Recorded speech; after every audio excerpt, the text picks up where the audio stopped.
This channel is part of the History Hit network.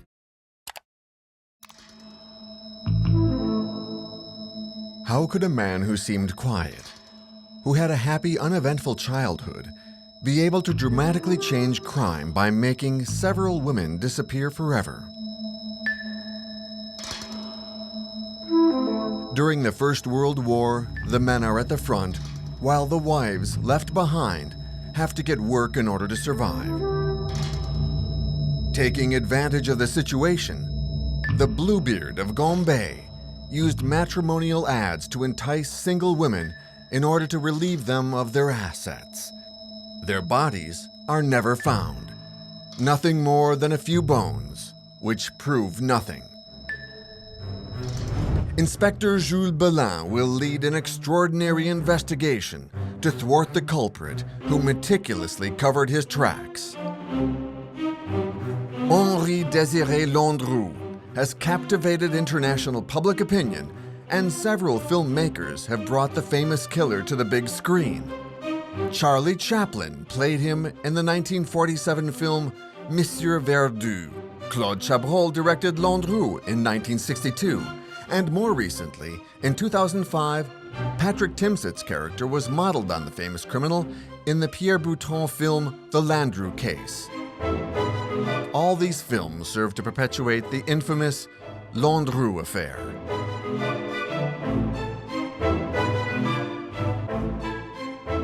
At the start of October 1917, the mayor of Gombe, a small town an hour outside of Paris on the edge of the Rambouillet forest, receives a letter from Madame Pellat in Paris. She asks if it's possible to start a search for her sister, Mrs. Colombe, who was to marry a certain Mr. Fremier, living in Gombe, as she has not heard from her sister in some time.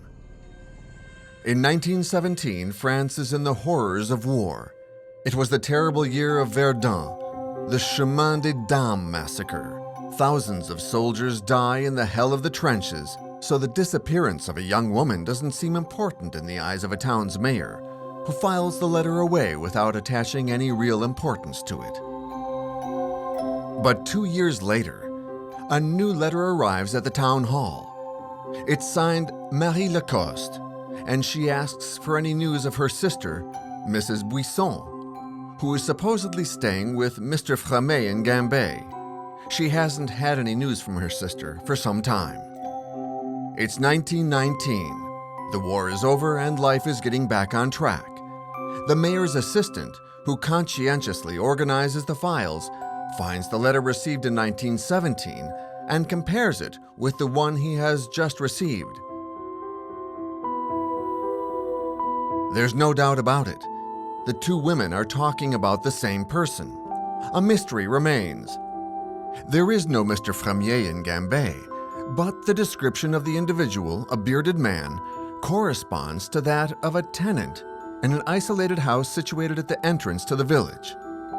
Without the authority to carry out an investigation, the mayor's assistant, Mr. Tirelay, advises the two women to contact the police. A complaint is therefore lodged with the state prosecutor, and the magistrate assigns an investigation to the notary services in charge of examining the importance of the case and of transferring the mission to the investigation services, which back then police called the Mystery Office. The first lead investigated is the white slave trade, but the age of the women and Mrs. Buisson's photo make this hypothesis extremely unlikely.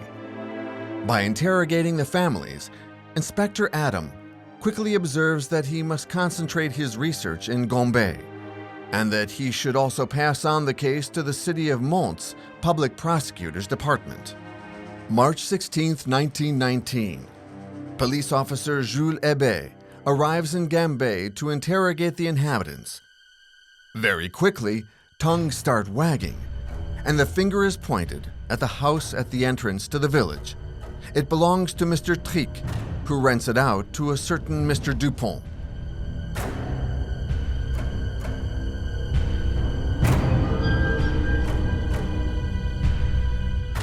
Alors Jules Hébé interroge les habitants de Gambé et ce qu'il entend est extraordinaire.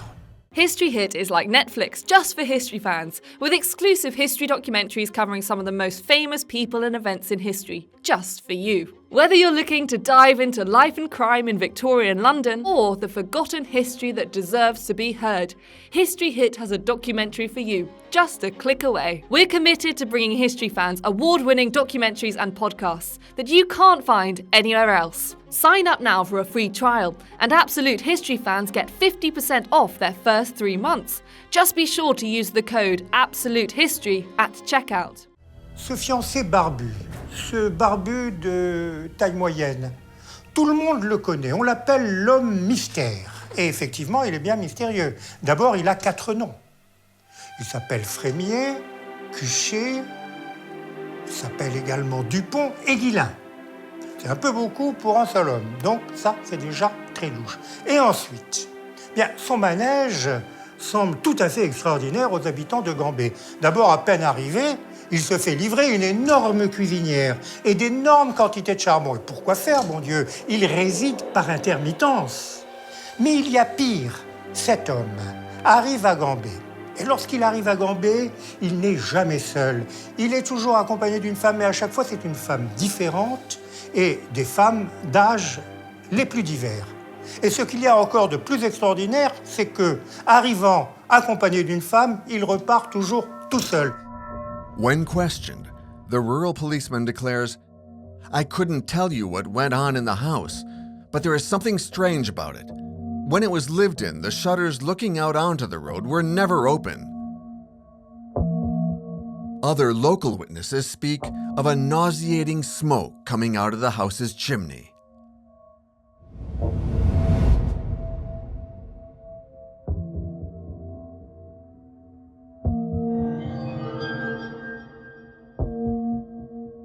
Ça sentait mauvais, mais ça sentait mauvais comme parce qu'on se souvenait bien dans le village de Gambé. Il y avait un vieux monsieur qui était décédé et on l'appelait le père Thibault. Il était connu de tout le village de Gambé. Et le père Thibault, un soir, en vieillissant, peut-être en ayant un peu bu, s'était endormi près de sa cheminée, il avait basculé dans sa cheminée, endormi, et la cheminée qui brûlait, et c'était consumé. Il était mort, brûlé dans sa cheminée. Évidemment, de cette cheminée s'était échappé la fumée du corps du père Thibault qui sentait, qui puait, quoi. Et les gens se souvenaient de cette odeur. Et ils disaient ensuite aux gendarmes et aux témoins quand ils étaient venus, quand il y avait ce monsieur barbu dans la villa de Gambé, on se souvient qu'il y avait parfois de la fumée comme ça qui sortait. Ça avait la même odeur. Ça avait la même odeur que celle du père Thibault. The public prosecutor of Mont therefore decided that this case deserved a large-scale investigation and alerted the French Criminal Investigation Department. It was the first mobile squad, known as the Tiger Squad, who took over this mysterious file. Inspector Jules Belin was in charge of the inquiry. Jules Belin est un personnage d'abord extraordinaire. C'est un homme déterminé d'abord, plutôt cultivé. Il a commencé en banlieue pour être ensuite remarqué par le préfet Lépine, d'ailleurs d'une façon tout à fait par hasard dans la rue. Et il est appelé ensuite à venir constituer les brigades du Tigre, les fameux mobilards. Et c'était des types quand même assez déterminés, qui passaient leur vie quasiment dans la rue et qui étaient toujours à la recherche du truand, mais des gros truands. Et d'ailleurs, l'inspecteur Jules Belin a été l'un des policiers qui a permis l'arrestation de Jules Bonneau, la bande d'anarchistes qui s'est terminée d'une façon dramatique. Belin started off by interrogating the caretakers of the buildings where the 2 missing women lived. They gave accounts of a love affair with a certain Mr. Fremier, who had come to reassure them, telling one that Miss Colombe lived with him in the countryside, and telling the other that Miss Buisson was in the countryside herself in charge of a cafeteria in General Pershing's sector of the American Army. Fremier Dupont covered his tracks, and no one knew where to find him. At various known addresses, no one had ever heard of him, apart from in Gambé, where the house remained hopelessly boarded up. Alors, En avril 1919, c'est-à-dire 3 mois plus tard, coup de théâtre. Une amie de Madame Buisson le reconnaît, tout à fait par hasard, dans la rue, donnant le bras à une jeune femme de 26 ou 27 ans, alors que le couple sort d'un magasin, le Lion de faïence. Immédiatement, elle alerte la police. Alors, les inspecteurs de police et l'inspecteur Belin arrivent au Lion de faïence. Malheureusement, le Lion de faïence est fermé. On se précipite donc chez le vendeur qui habite en banlieue. Le vendeur, effectivement, il se souvient du couple et du barbu. Et tout le monde retourne au magasin. Et là, on consulte les cahiers. On s'aperçoit effectivement que ce monsieur, qui s'appelait Guillet, enfin c'est le nom qu'il avait donné, monsieur Guillet avait acheté un service de table. Il avait versé des arts et donné son adresse pour la livraison. Voilà, on a l'adresse du suspect. 76 rue Rochechouart.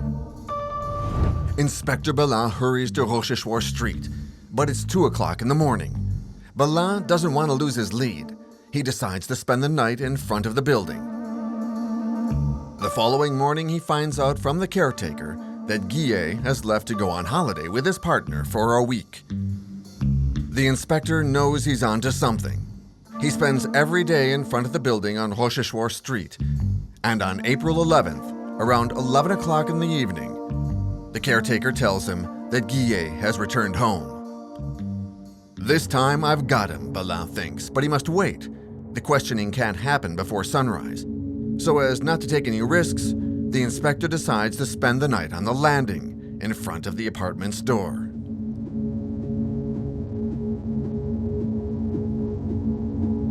"9 o'clock a.m. Inspector Blomberger, who was contacted thanks to the caretaker, joins him and they carry out the arrest. Il frappe à la porte. Il entend du bruit dans l'appartement. Et il entend un homme qui parle et qui râle, qui ralote. Et Belin refrappe, sous prétexte d'ailleurs d'une vente de voiture, d'une petite annonce. Il ne se présente pas comme policier tout de suite. Et un homme lui dit à travers la porte, il dit « Je suis pas réveillé, je suis encore en pyjama, revenez plus tard. » Il dit « Non mais il faut que je vous voie parce que... » Et la personne finit par ouvrir. Et alors là, évidemment, Belin se présente. Il a en face de lui un homme que Belin décrit d'ailleurs comme un homme plutôt maigrelet, visage émacié, barbe fort noire, chauve, enfin, le visage... et un peu, effectivement, beaucoup endormi encore. Guillet is not alone in the apartment. A few moments later, a young woman in a dressing gown emerges from the bedroom. "Who are you?" she shouts. "It's a misunderstanding," replies Guillet. But overcome with emotion, the young lady faints. Guillet and the policeman rush towards her. They make her inhale salts, and she comes around, moaning. Belin then asks Guillet to prepare himself for a detention which could potentially last a long time. It's 10 a.m. Saturday, April 12, 1919, when Guillet is taken into Superintendent Dutel's office at the Tiger Squad's headquarters, number 3 Greffule Street. Before making the defendant sit down, the officers frisk him. In his trouser pockets are some francs. In his right inside pocket of his jacket, Belin takes out a notebook covered in black fabric. Continuing their search, they discover another notebook hidden in the lining of his coat.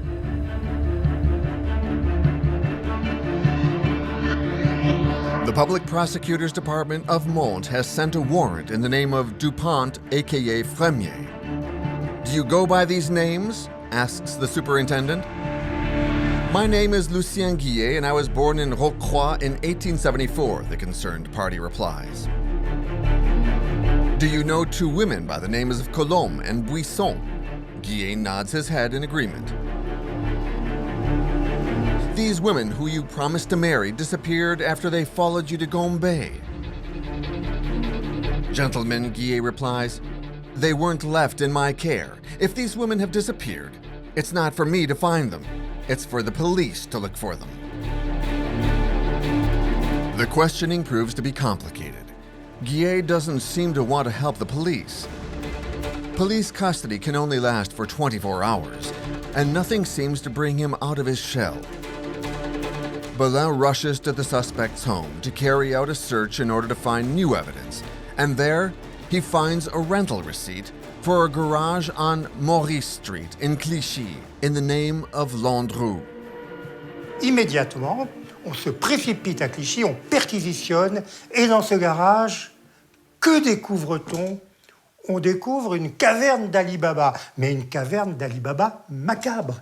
Il y a là des entassements de vêtements féminins, de dessous féminins, des mannequins en osier, des perruques, des postiches. On trouve même un dentier et un râtelier. Et puis, on trouve une malle. Une malle. Vous savez, dans toute bonne affaire criminelle à cette époque, il y a une malle. Alors, cette malle est cadenassée, on fait sauter le verrou, et que trouve-t-on à l'intérieur de cette malle? On trouve toutes les archives de l'affaire Landru. Landru était un homme méticuleux, il avait tout noté. Armed with these documents, Belin decides to go back to the superintendent's office where the defendant is still waiting. But guided by his intuition, he goes to the anthropometric service at the French Criminal Investigation Department to check if Landru's name is on file there. It doesn't take him long to find it. Henri Désiré Landru is subject to 8 convictions for theft, fraud, and abuse of trust. He is being investigated by the police. The photo alongside the document leaves no room for doubt. The defendant, Guillet, is actually called Landru. This time, they've got him. Back in the superintendent's office, Inspector Belin brandishes the file, forcing Landru to acknowledge his true identity. Yes, I'm Landru, but you must still prove that I'm a killer.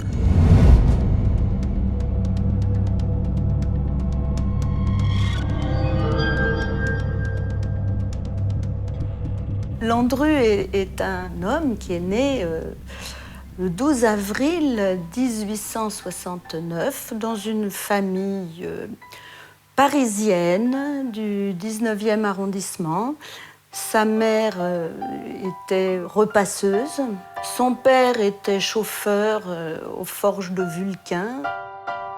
Il était très attendu, comme son nom l'indique, puisqu'il s'appelle Henri Désiré Landru. Il est parti au service militaire et il fréquentait déjà celle qui va devenir son épouse. Donc il se marie et à partir de là, il devient père de famille, donc sa fille est déjà née, il a une responsabilité. Là, quelque chose va changer pour lui. Il va s'inscrire pour chercher du travail, il va en trouver, il va entrer dans un cabinet d'architecte, mais il entre dans une manière de travailler qui n'est jamais la bonne, qui n'est jamais suffisante, qui n'est jamais ce qu'il aurait voulu, qui n'est jamais ça. Et à ce moment-là, il s'en va toujours de partout. À côté de ça, chez lui, il raconte à sa femme ce qu'il aurait voulu être en réalité. Donc il lui dit qu'il a participé à la découverte, à la construction d'usines, à la découverte de mines, à l'assainissement de je ne sais quel terrain ou je ne sais quoi. Enfin bref, des travaux extrêmement prestigieux, mais qui ne sont que des récits. Alors là, on peut dire c'est un mythomane. At the police station, during the entire day, the inspectors grill the suspect. He is unshakable. He no longer says a word. At 10 o'clock in the evening, he asks for something to eat, and they bring him chicken, a bit of bread, and a coffee. He eats heartily without saying a word, and at midnight he puts his head on the table, and in front of stunned police officers, he sleeps soundly.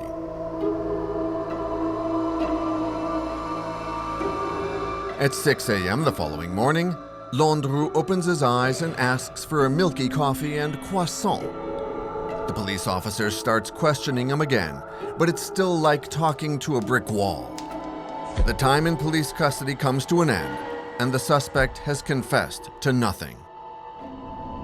They take Landru to Mantes, the presumed location of his crimes. Facing the accumulation of evidence against him, Judge Bonin opens a judicial investigation to prove that Landru is the person charged with murder to ensure that he is imprisoned. The case is now in the hands of the justice system. The investigation is still entrusted to the First Mobile Squad. Landru remains completely mute, completely silent. He puts up the wall protecting his private life. Landru's 2 notebooks are of crucial importance for the investigation. In the first, inspectors find evidence partly in code. Entries read, May 1918, sale, lot 5 francs. Desk sale, 28 francs. Rug sale, 12 francs. Gas oven sale, 21 francs. The second notebook is a diary in which he noted down his encounters with women. It showed that in just one day, Landru could meet up to 6 or 7 women across the whole of Paris. On one of the pages, 11 names are written in pencil, 2 of which are Buisson and Colombe. Could this have been the list of people that Landru would make disappear? The investigation continues in Gombe, where they decide to take the defendant. The house is cordoned off. They dig up the garden, and they search the wells, the cellar, inside the furniture. Suddenly, in the shed, hidden under a pile of papers, the police find the bodies of 3 dead dogs with the ropes which strangled them still tied around their necks. They belong to a woman who came here with me. She asked me to kill them because they cost her too much money. I strangled them with a rope. It's the gentlest kind of death, said Landru. Who is this woman? Superintendent Hotel asks. The wall of my private life, replies Landru. I refuse to break through it. April 16th. Mrs. Friedman comes to the headquarters of the First Mobile Unit with her husband. She says she recognized Landru's photo in the paper. She knows him by the name of Diard. He had met her sister, Mrs. Couchet, in April 1914. He made marriage promises to her and invited her to Verneuil, where she went with her 15-year-old son. But since January 1915, no one has heard from her.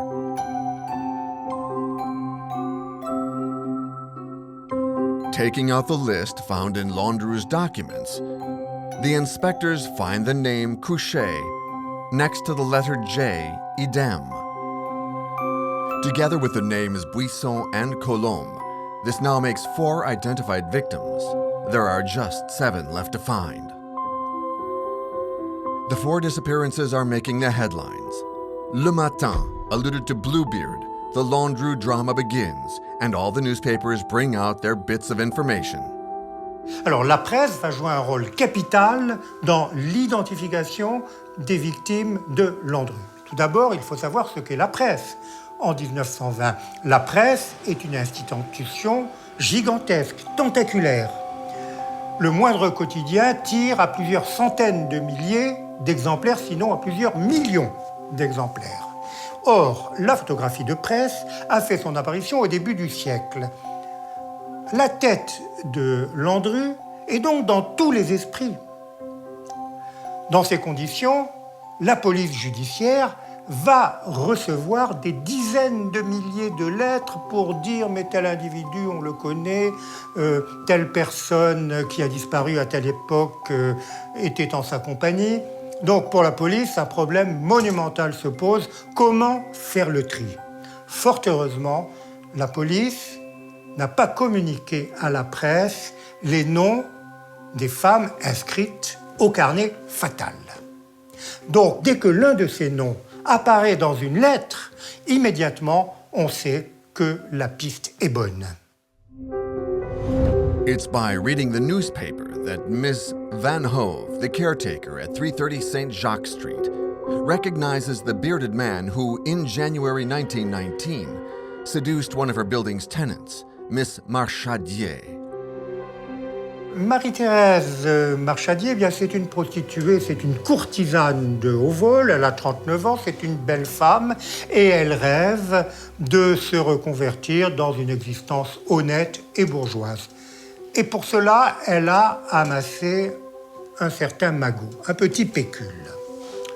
Lorsqu'elle rencontre Landru, c'est le coup de foudre. Landru est l'homme de ses rêves.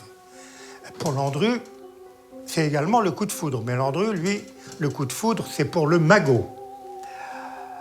Alors, Marie-Thérèse Marchadier, eh bien, c'est la proie rêvée pour Landru. Parce que quelle est la technique de Landru?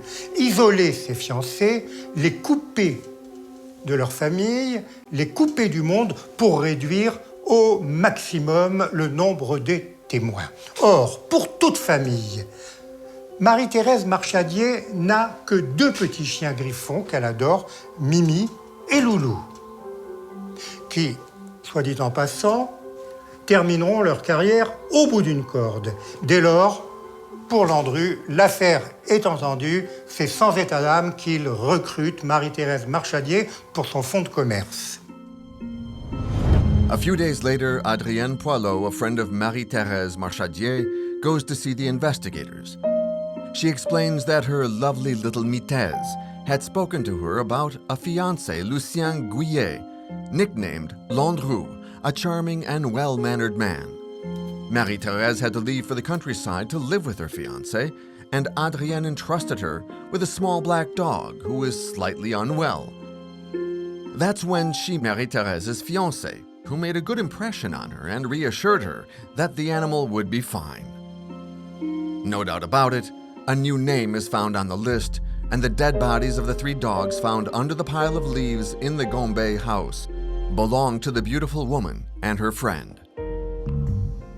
April 19th, the state prosecutor of Versailles receives a letter from Mrs. Fauchet in Toulon. She too has read the newspapers and recognizes her sister's fiancé's face. Her sister was Annette Pascal. Annette and her fiancé were going to get married and settle down in Gombe, but Miss Fauchet has never been heard from again. Her name was still on Landru's list.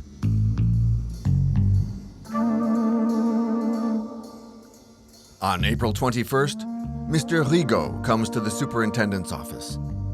I read in the newspapers about the Landru case, he says. I think I can add to the list of disappearances. She's a widow named Guillain, living at 35 Crozatier Street with a family with whom I'm in touch.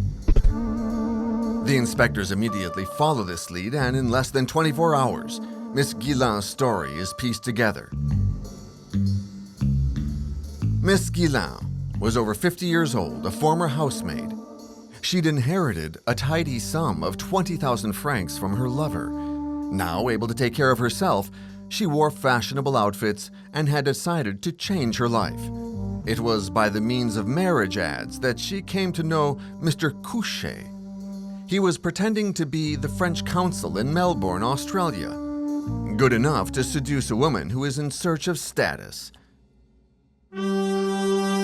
In August 1915, Miss Guillain announced to her family she was leaving with her fiancé to go to Australia, and no one ever heard from her again. In 1916, the caretaker of the flat on Crozatier Street, where Miss Guillain lived before she met the consul, recognized Mr. Couchet, aka Landru, in the 13th district, accompanied by 2 women. She immediately imagines the worst. Miss Guillain's name isn't found on the list in Landru's diary, but there was the name Crozatier, the exact name of the place where she lived. The link was evident. But how did all of these women succumb to the charms of this fraud?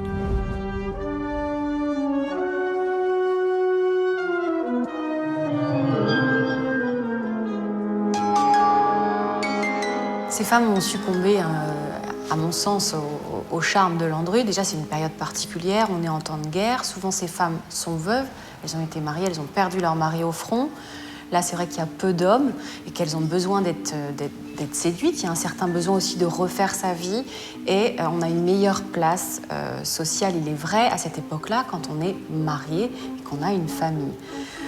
Au-delà de ça, c'est vrai que Landru maîtrise le verbe à la perfection et que je pense qu'il a beaucoup de facilité à les séduire. Ces femmes attendent le mariage et Landru leur promet le mariage. C'est exactement ça, pour avoir cette place aussi dans la société alors qu'on a perdu déjà un mari. Et voilà, c'est ce qu'il leur promet, c'est ce qu'elles attendent. Après, il les emmène à Gambais et malheureusement, il n'y aura jamais de mariage. The list is comprised of 11 names. Couchet and her son, Landru's first victims, had been identified. The Crozatier secret has been revealed, and it corresponds to Miss Guillain. Ms. Colombe, Miss Buisson, Marie-Thérèse Marchadier, and Annette Pascal were included in the victims. There were just 4 names left on the list to put faces to. Jaume, Babelais, and more mysteriously, those corresponding to a code, Brazil and Le Havre. By studying the Clichy Garage archives closely, the inspectors discover the name Barthélemy in the Jaume file. By cross-checking it with the meetings diary, they read the following lines. Jaume, Miss Barthélemy, Paul's wife, would like to divorce number 23 Leon Street. They set off for Leon Street. The caretaker there knew Mrs. Jaume, and she has not heard from her since her engagement. She worked as a seamstress at number 26 Sheen Street. At the fashion studio, her boss, Ms. Leroux, was affectionate for Ms. Jaume, who had told her about difficulties with her husband. She also told her about meeting Mr. Guillet in March 1917, who had seduced her with his good manners. She decided to leave with him for the countryside whilst waiting for her divorce. Despite the numerous letters that Ms. Hérault sent to her former employee, she never received a single reply. In January 1918, Guillaume Landru turns up at Ms. Hérault's house to appease her worries. He told her a strange story. Ms. Jaume set out on a journey to the United States where she found a job. I will marry her when she comes back as soon as the war's over, he says. And one more, thought Inspector Bellin. By combing through Landru's archives, the men from the first mobile squad don't take long to discover the identity of the 3 remaining victims. In the Le Havre file, they find identity papers belonging to Berthe Anna Ayon from Le Havre. In his diary, they find under the date August 28, 1915, 10:45, number 165 Rennes Street, Berthe Ayon. That was Landru's 9th victim. April 26, 1919, the newspapers informed the public that the 10th identified victim was just 19 years old when she met the man the press called the Bluebeard of Gambais. It's in the apartment on Rochechouart Street that the inspectors discover a photo slid into an envelope with the address of Miss Collin, number 91 Noisy Street, Les Lilas.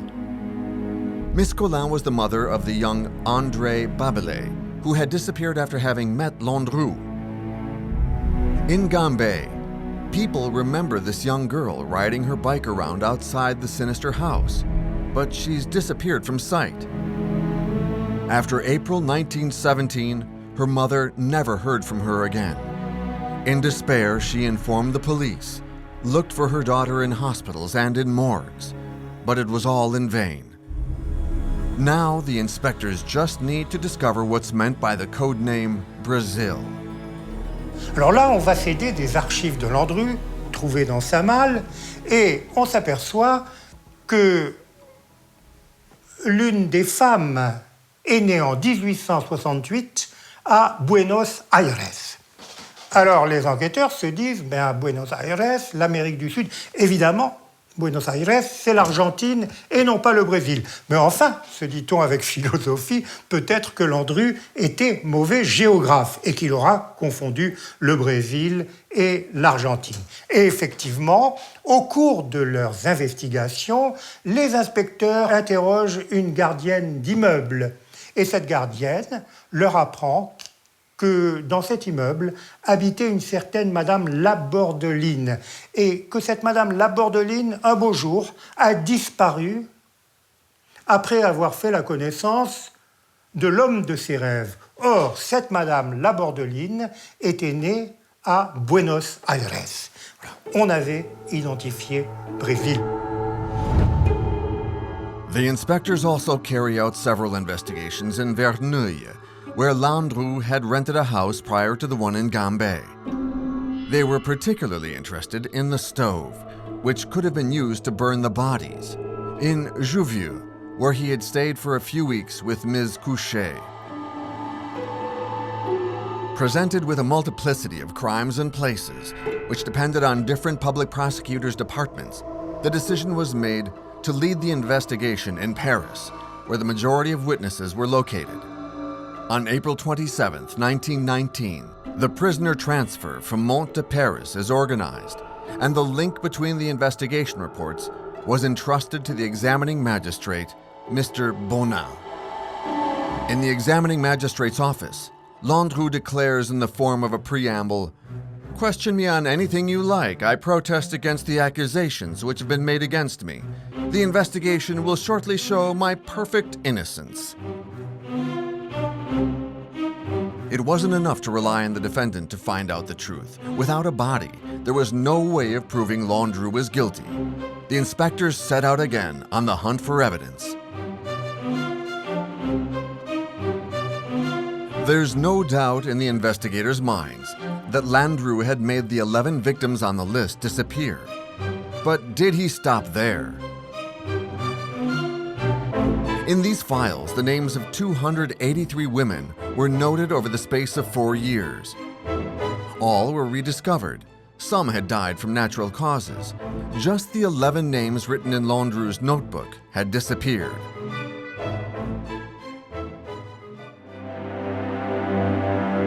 They returned to Gombe with the well-known Dr. Paul, a forensics expert.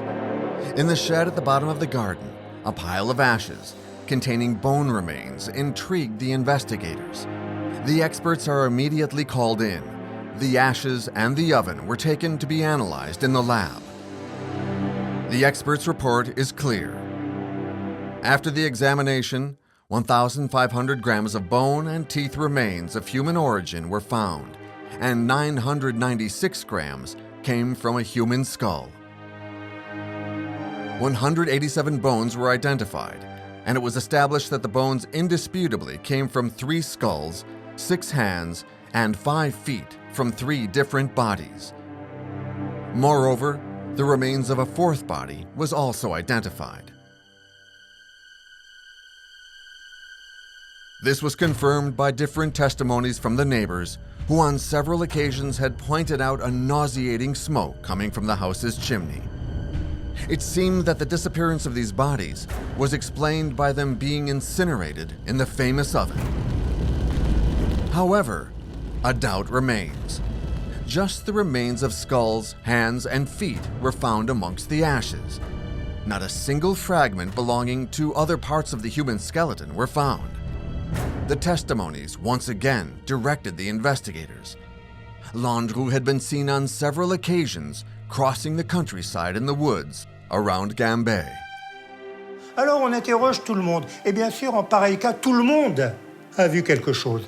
Par exemple, on a vu un automobiliste qui s'était arrêté pour une raison ou pour une autre, non loin d'un étang, qui avait vu de nuit un mystérieux personnage jeter un fardeau dans un étang voisin de Gambé. On avait vu également, on parlait de morceaux de chair qui flottaient à la surface du même étang. Alors, on va examiner l'étang, on va le sonder, on fait venir, la brigade criminelle fait venir de Paris des hommes grenouilles. On fouille l'étang, on s'enfonce jusqu'au ventre dans la vase et effectivement, on avait bien jeté des fardeaux, des colis suspects dans cet étang. C'était bien des chairs, mais c'était des chairs animales effaisandées pour attirer les poissons. The investigation lasted 2.5 years, and although no body was found, Judge Bonin, like all the other inspectors who participated in the investigation, had no doubt that Landru had in fact killed those 11 victims on his death list. That he made the bodies disappear by cutting them up and burning them in parts in his stove, and got rid of anything left over by scattering the pieces in the woods around his house.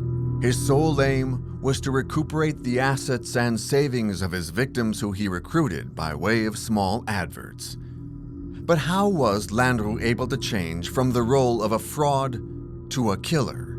Il devient assassin, c'est pas très bien ce que je veux dire, mais je ne sais pas comment l'exprimer, par nécessité, par côté pratique, pour ne pas être pris.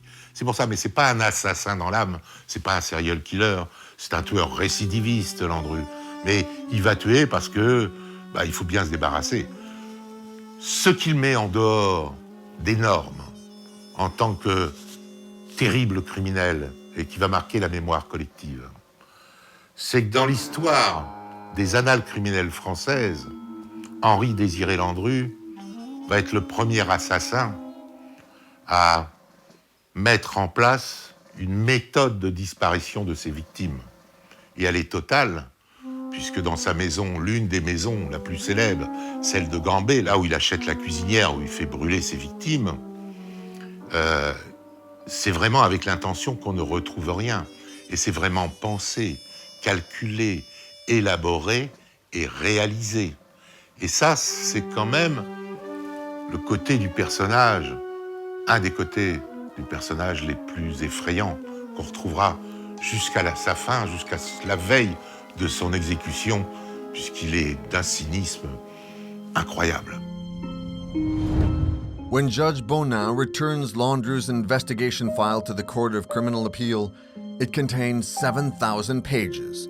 Nothing has been left to chance. November 7th, 1921, Henri Désiré Landru appeared before the court of Versailles. The presiding Judge Gilbert will direct the proceedings. Mr. Robert Godefroy is the prosecuting attorney. The defending counsel is Mr. de Moreau-Giaffery. The trial will last 20 days. C'est un grand procès. Il est rehaussé par la présence de personnalités. On y voit Mistinguett, il y a Rému, il y a Maurice Chevalier, et le matin, le journal Le Matin, a délégué sa chroniqueuse, Colette, qui va faire de très beaux récits de ce procès. Et alors, Landru va apparaître à ce procès dans une forme éblouissante. C'est un grand comédien, Landru. Il va exploiter à fond la faille de l'accusation, à savoir qu'il n'y a pas de crime sans cadavre. Où sont les cadavres? Et à la rescousse de cet argument, eh bien, le parquet, le président et la police judiciaire reçoivent quotidiennement des lettres pour leur dire que tel fiancé supposé disparu habite à tel endroit, et on donne des renseignements extrêmement précis. Et alors, eh bien, les délégations judiciaires partent aux quatre coins de Paris. On va vérifier tous ces renseignements. Eh bien, dira Landru et son avocat, maître de Moreau-Giaffery, eh bien, si on vérifie l'authenticité des renseignements ainsi portés à la connaissance de la police, c'est qu'on a un doute. Si l'on était sûr de la mort des fiancés de Landru et de la culpabilité de mon client, on ne se donnerait pas la peine de faire des vérifications.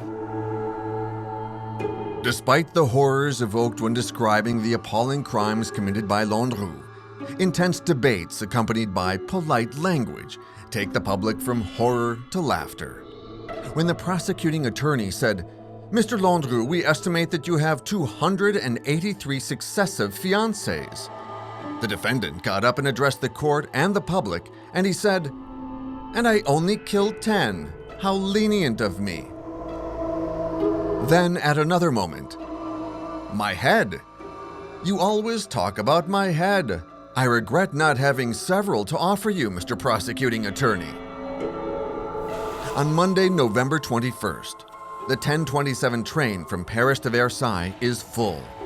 That's the day everyone waited to hear the statement from Fernand Segret, Landru's most recent mistress, the one who was in bed the day he was arrested. When she appears in the courtroom, the public holds their breath. Landru lifts his gaze, suddenly fascinated.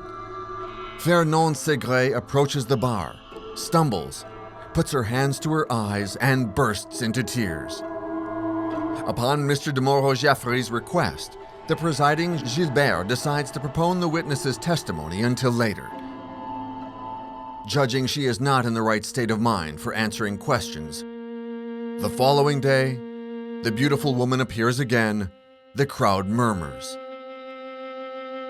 "We're not in a theater," the presiding judge cries out. "A man's life is at stake." In a soft voice, Fernand Segret began her account.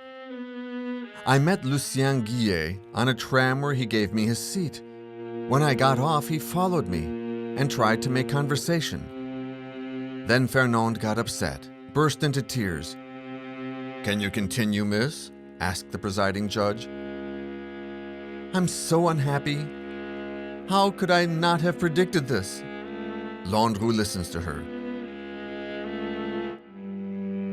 When the presiding judge asks her, 'How was Landru with you?' she replies, 'Landru was a passionate man, but normal.' Normal. The court is stunned.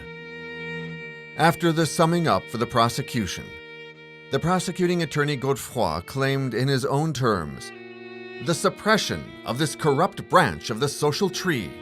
Mr. de Moreau-Jaffrey employed all of his talent as an orator to defend his client.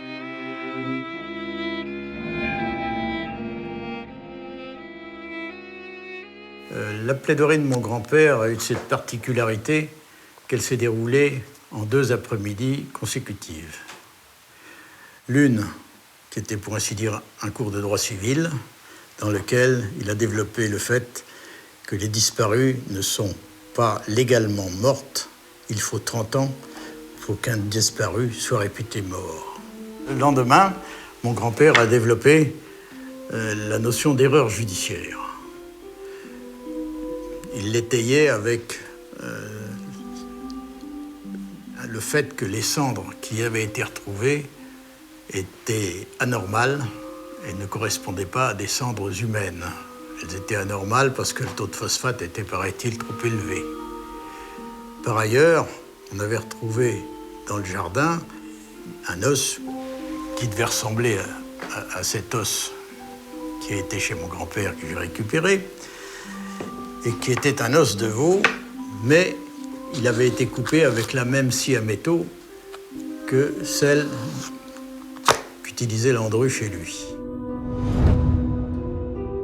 To finish, Mr. de Moreau-Jaffrey turned towards the jury and told them, "What do you say, gentlemen? That following your arrest, these words could be written, 'They gave him the death penalty, and they were mistaken'?"